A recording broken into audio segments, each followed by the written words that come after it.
Sports be monetizing those things. And then the second reason is to provide some leadership in their states, so they don't have the state legislature pass a law that that those executive directors may not be comfortable with, or may not be best suited for their student athletes. So here is the TSAA bylaws, at least an excerpt from the bylaws, and then we'll show you the actual bylaw edit itself. But these are the reasons why, these are the two primary aspects that were changed in the bylaws.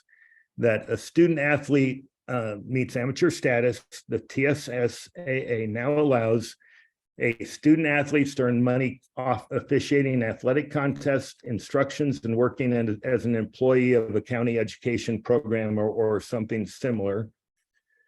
And then the second thing is they want to allow student athletes to receive compensation not related to performance, provided that they are carried out in a manner that does not suggest or reasonably suggest the endorsement or sponsorship of the TSSAA school.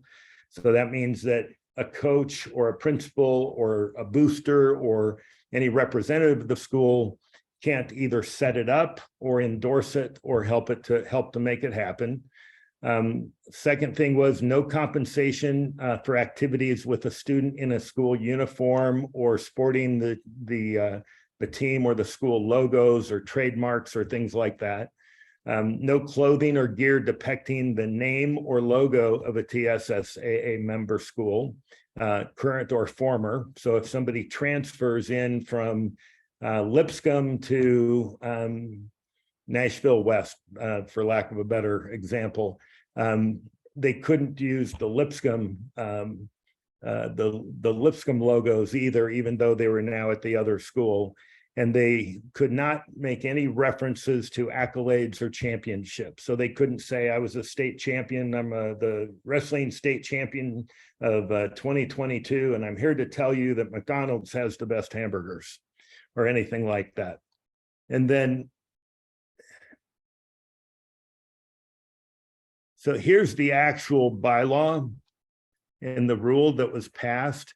And so if you go to that, and we'll send you this, Tori, we'll be able to send them this presentation, correct? And if you scroll down, all of the attendees after the presentation's over, I'll send over a recording of the webinar, all of the links needed and everything. So you'll get all that after this. Okay, thank you very much. And then here's the Q&A. So you can get to the Q&A through this link that Tori's going to send to you. And these answer a lot of the questions. Of course, you can always reach out to us. We'll have a link on our website to ask questions. And if you need any additional information or anything like that, we'll have that as well. And we'll make that available. And then here's really what we do, and what we worked out with Matt and represented to Matt as a partner. So any of the coaches or administrators, educators, if you will, counselors, et cetera, what we really, our intent is, and our goal is to help you manage the challenges and the chaos of NIL. We've been working tirelessly for the last 2 years. We have about 12 people in our company, and most of them, their mission is to scour the media sources, the internet, the social media, all of those things. And their goal is to keep on top of everything about NIL, whether it's at the college level, it's at the legislative level, both federal as well as the states. It's the bylaws and the rulings and things like that at the state level. So virtually everything NIL you can find on our website, and you can find in our tools. And those tools include video courses. So we have 4 separate video courses, one for administrators, one for coaches, one for players, and one for family members and parents. That helps describe the history of NIL, where it came from, why is it here, why was it passed, what's the background about both the O'Bannon and the Alston cases that really forced the states and the NIL into this course of action. What are the core concepts? What are the terms and definitions that I need to know? Financial literacy. How do I build a brand that will ultimately increase my value? Or how can I, as a coach, help to mentor my kids in that regard? We also have coach assist tools. Those coach assist tools are meant to help continue to educate you and provide you with information and documents and things along those lines that you can help mentor your kids so they can, and their families, so they can better understand NIL, what it means to them, what it means to you and your team, right? And this isn't just for the top 1%. A good example, we work closely with the state of Oklahoma, and they just passed NIL back in the fall. And about 10 days after it was passed, we received an email that was forwarded by the executive director of the OSSAA. And it was from a competing athletic director of another school saying that here's this kid who's posting a dance moves and songs on TikTok while wearing his uniform, and he's doing it in the locker room at the school. Is that legal? So of course they forwarded it to us. We examined it. We compared it to the guidelines that we had helped them to pass. And we told him, no, it's not legal. What he's doing is fine, but how he's doing it is not. So we called the coach and we asked him what was going on. He said, well, he's got 1.2 million TikTok followers. But the thing about it is he doesn't even play. He's a backup wide receiver, but he's got great dance moves and he sings and he wants to be the next Garth Brooks. And so this is what he does. He says, well, that's great. He can continue to do it. He just can't wear your uniform and he can't do it in the locker room. So a couple of things there. One, that's the kind of value that I think we can help provide on a regular and ongoing basis, and that we are in a number of different places. But also that, this isn't the top 1% of your players. This isn't the all-staters. This isn't necessarily the best players.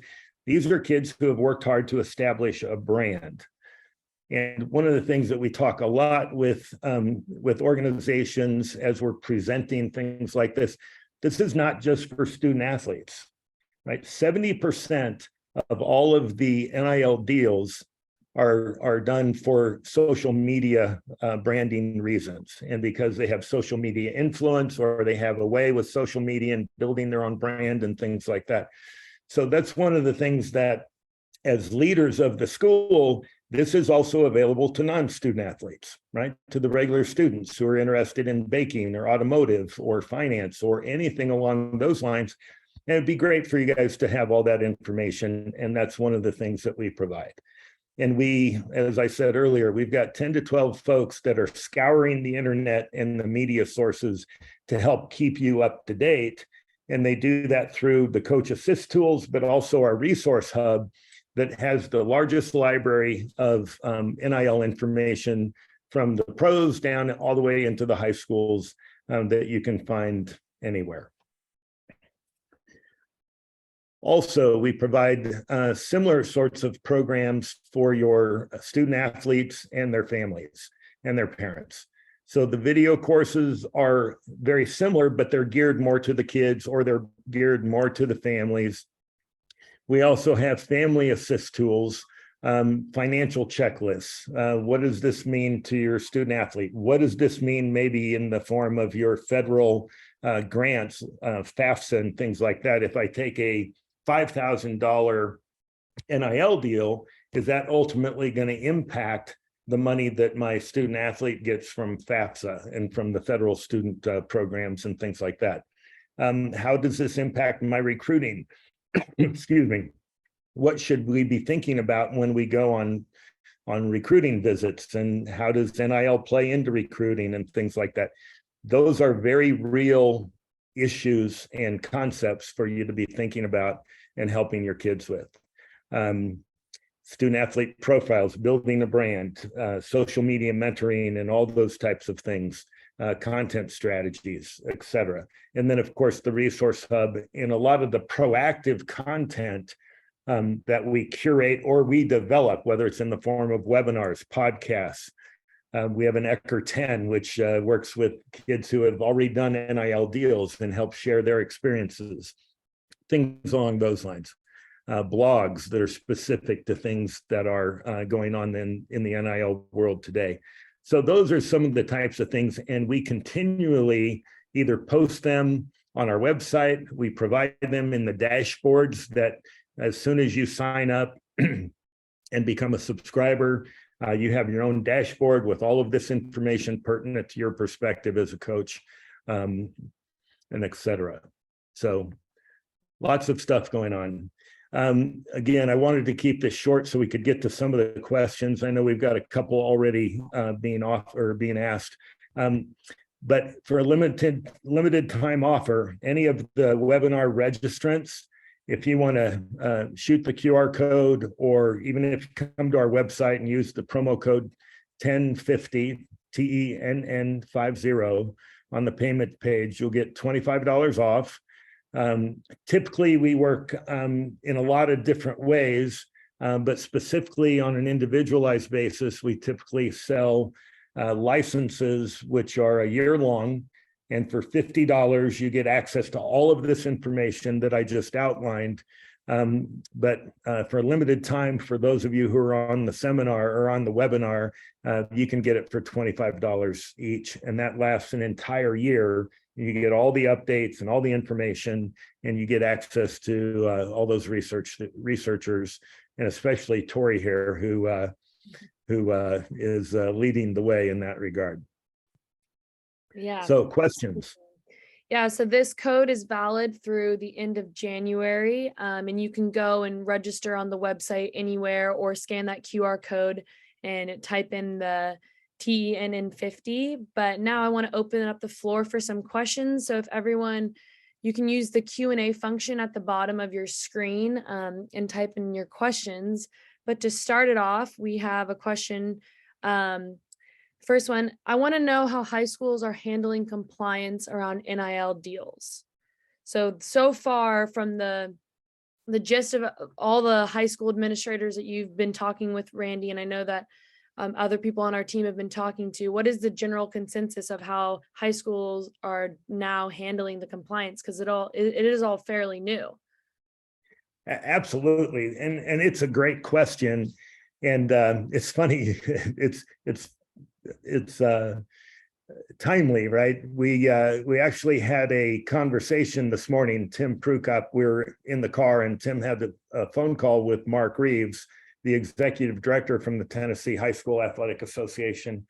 And that's one of the things we talked about with him. And we've also talked about, we met with Nebraska today. We work with Louisiana, we had this same call about Oklahoma as well. And that's one of the things oftentimes when the states approve NIL, they say, okay, now we got through that, we made the approval.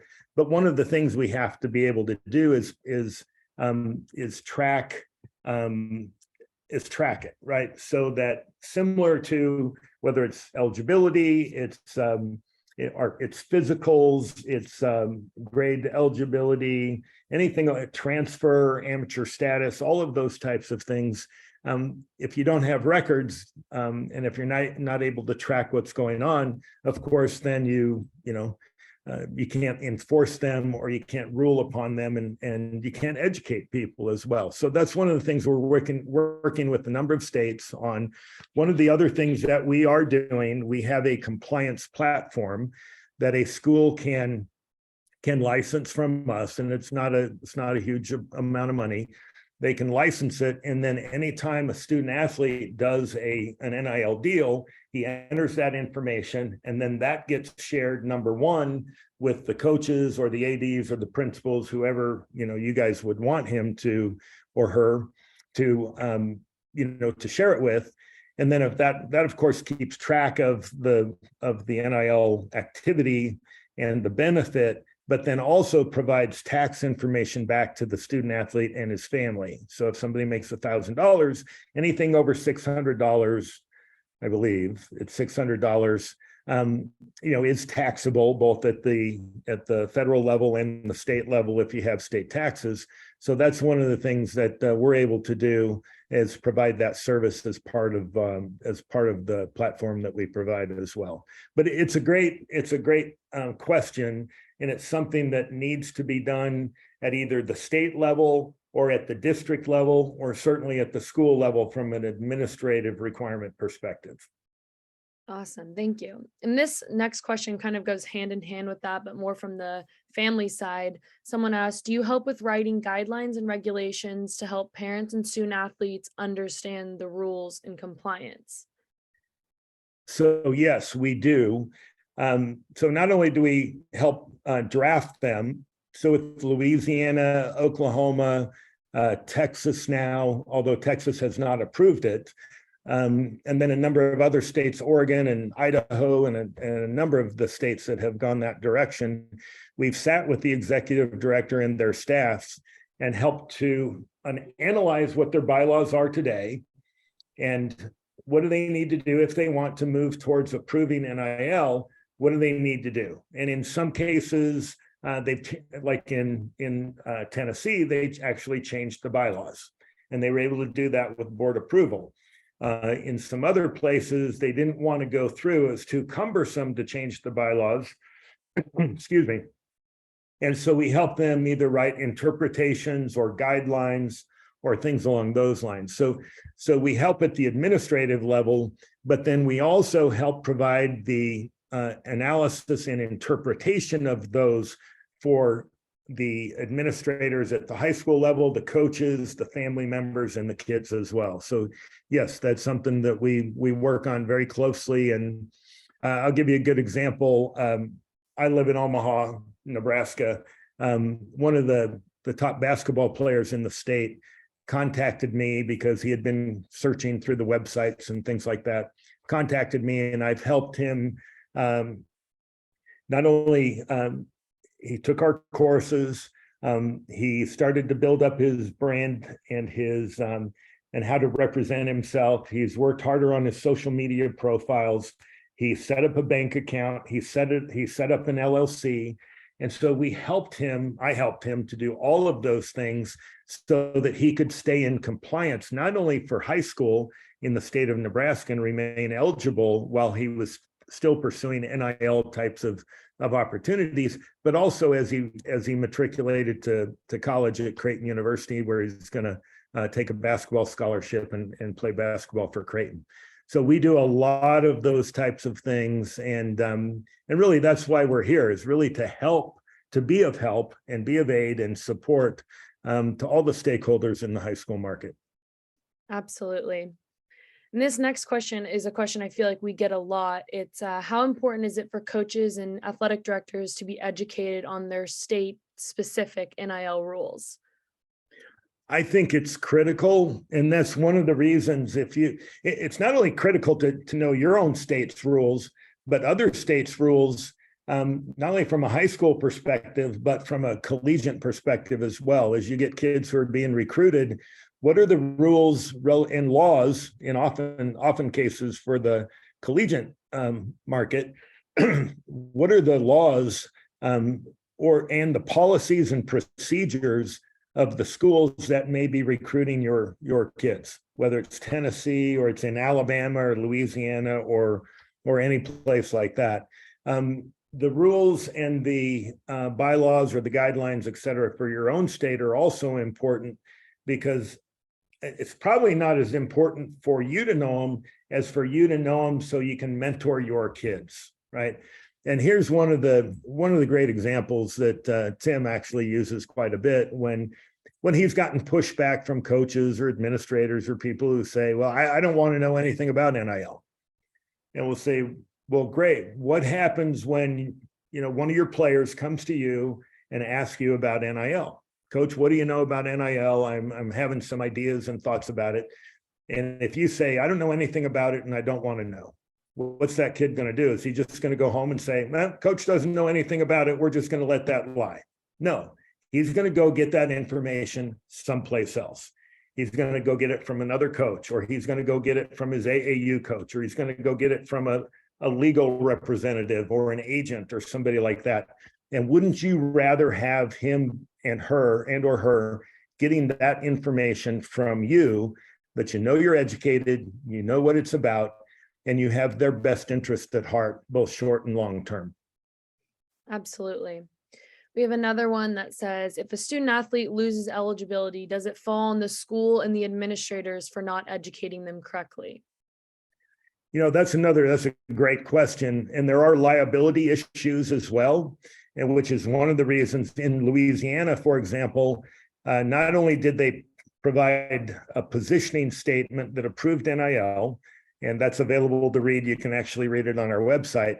They also named our company as the official education partner for Louisiana. And they also required a principal and an AD from each of their member schools to take our courses and to become members in our courses, or in our NIL playbook.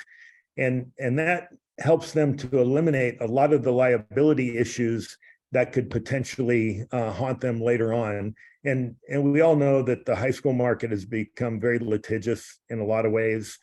And I think the last thing that any of us want is to be at risk in that regard. And I don't want to use a scare tactic, because I don't think that's the best reason for it. I think the best reason for it is to provide leadership and education and support for our own student athletes and the kids that are on our teams. But certainly we've all had a number of those situations where it is somewhat tenuous with families and kids and things like that. And you don't want to have that liability follow you around either. Absolutely. Another question says, you said that you have individual memberships, but do you have school and district level licenses, and how does that work? Yes, we do.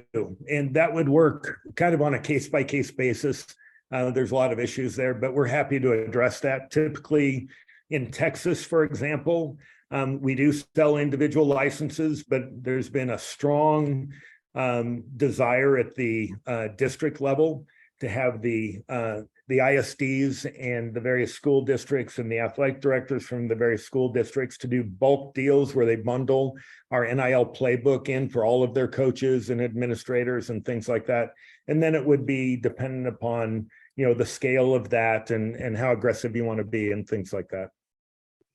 Absolutely. But certainly happy to have those conversations. And as I said earlier, when I send a follow-up email with all of this information, if any of you coaches or athletic directors have more questions regarding district level licenses or school licenses, I'm happy to answer those questions for you, and you can reply directly to the email that I will be sending out. But we have about time for just one more question. And I think that this is a question that we get a lot, and I love to clarify, because with the change in how NIL has adapted over the last year, there's a common misconception that only the top 1% of student athletes are getting these NIL deals. And to rephrase that into a question, Randy, for you, is it true that only the top 1% of student athletes are getting these NIL deals? No, and I mentioned the one case of the backup wide receiver who had 1.2 million TikTok followers. As I said, 70% of these deals are social media based. We have another company who's going to be sponsoring our website in the very near future, and they do player cards, right? And, player cards are not only purchased by, regular fans, they're purchased by friends, by family, by boyfriends, girlfriends, boosters from an area, things along those lines. So anybody really can participate in NIL now. It helps if you have a brand that you've developed. It helps that you have a social media following. It helps the better player you are, certainly if it's going to come from your existing community or the Or if you're a really good player, but more importantly, at the high school level, if you've got a great social media following and things like that, it's going to attract sponsors and folks along that line. The other thing I would say, which a couple of schools in Tennessee have already approached us on, we also have a foundation that we have started, and that foundation will do three things.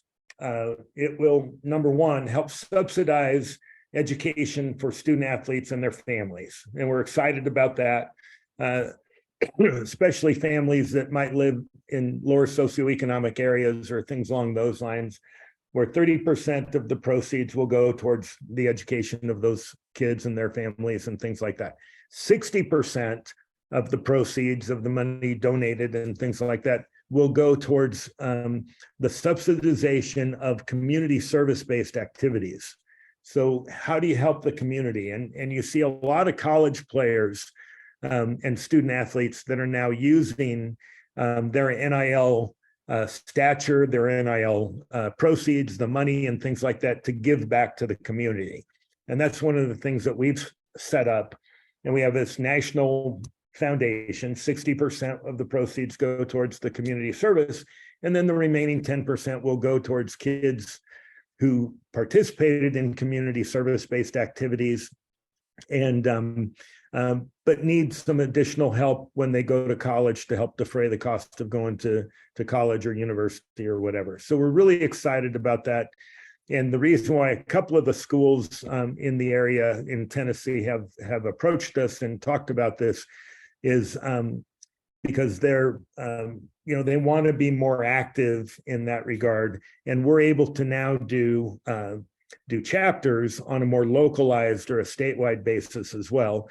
And even though a lot of people are naysayers about NIL and kind of where it's going and what it means for kids and things like that, I think in doing this, we've helped take the sting out of some of that perspective, because it's kind of a win-win-win. You've got kids that are doing positive things, helping in the community, they're taking responsibility, they're accountable for their actions. On the other side, it's helping the community and the kids in the community and people who do need help and things along those lines. And then, of course, through this process and through the platform that we had talked about earlier, we're able to help them understand, how do I pay my taxes? How do I start to build a financial plan? How do I put money away? How do I invest it? Things along those lines that we should all be teaching our kids anyway. And I think that's really an important aspect of some of the things we're doing, and we're really excited to get that going in Tennessee as well. Absolutely. Well, we're just a little over time here. So I wanted to thank Randy, of course, and thank you to everyone who took some time out of their evening to join us. We hope that you guys know that at the end of the day, Eccker Sports, we're here for you, all things NIL. Any questions you have, please don't hesitate to reach out. And don't forget to use the code TEN50 by the end of January 31st to be exact, for $25 off of your Eccker Sports membership. And we hope that we were able to shed some light on questions regarding, all the state changes, and especially in Tennessee, because as we see, it's changing day by day, and it's a hectic market for sure. But we thank you all for taking some time out of your night, and we hope that this was very informative. Thanks, everybody. Really appreciate your time. Have a good one. Bye.